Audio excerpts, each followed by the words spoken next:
waar warsangeli markuu Suldaan Siciid maqan yahay yaa idin la jooga waa albaabka reerka laga gala weeye waxaan arkayay iyagana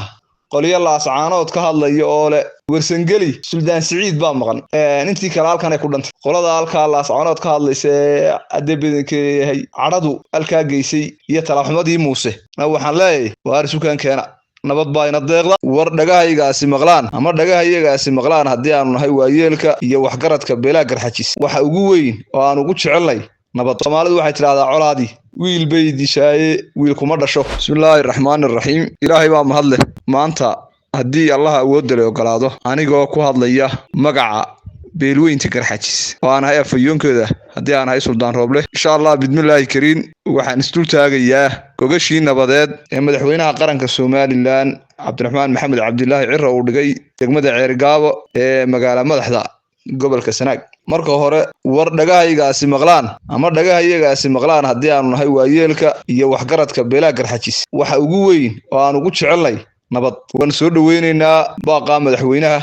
gogasha uu dhigay madaxweynuhu waan soo dhaweynaynaa waxaan leeyahay madaxweyne waad maadsantay waan kala shaqeynaynaa xaaladda gobolka Sanaag wax kasto ay ku kacayso waa kula qabanaynaa waa kugu garab taaganahay waan kala hawlgalaynaa inta markan halka ku dhaafo waxaan iyagana hambalyeynaya beesha warsangeli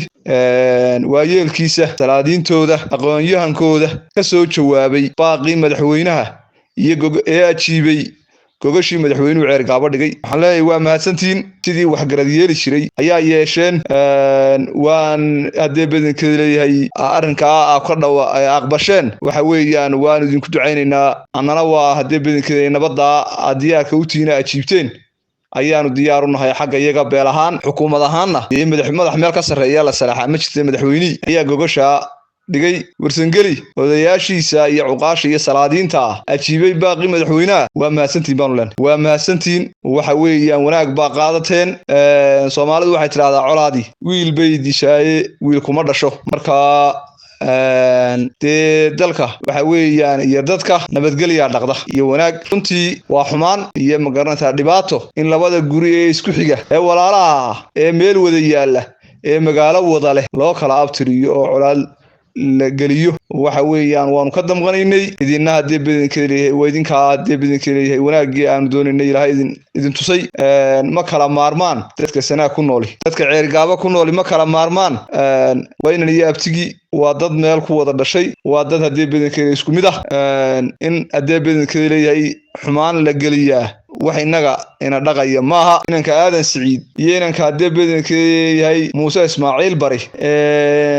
ama hadii badankeeda ama urusugay ama Muuse Yoonis iyo inanka Nuux Cumar te kala maarmi maayaan ninka u kala abtirinayo hadii badankeeda u kala abtirinayo waa iska qabanayna insha Allah bidmillaahi kariin waxaan arkayay iyagana qoliyo laascaanood ka hadlaya oo le warsangeli Suldaan Siciid baa maqan intii kala halkan ay ku dhantay wuxuu yiri marqaatiga buu yiri marqaatiga waadan ka weyn maaliga rasuul baabul ninka odayga waar warsangeli markuu Suldaan Siciid maqan yahay yaa idin la jooga waa albaabka reerka laga gala weeye qolada halka laascaanood ka hadlaysa adeebinkeeyahay cadadu halka geysay iyo talaxumadii Muuse waxaan leeyahay waar sukaan keena nabad baa ina deeqda warsangelina ka daaya furfurka iyo adeebinkeeyahay leeyahay maarta ducwareenka intaasaan iyagana leeyay wabillahi tawfiiq السلام عليكم ورحمة الله وبركاته.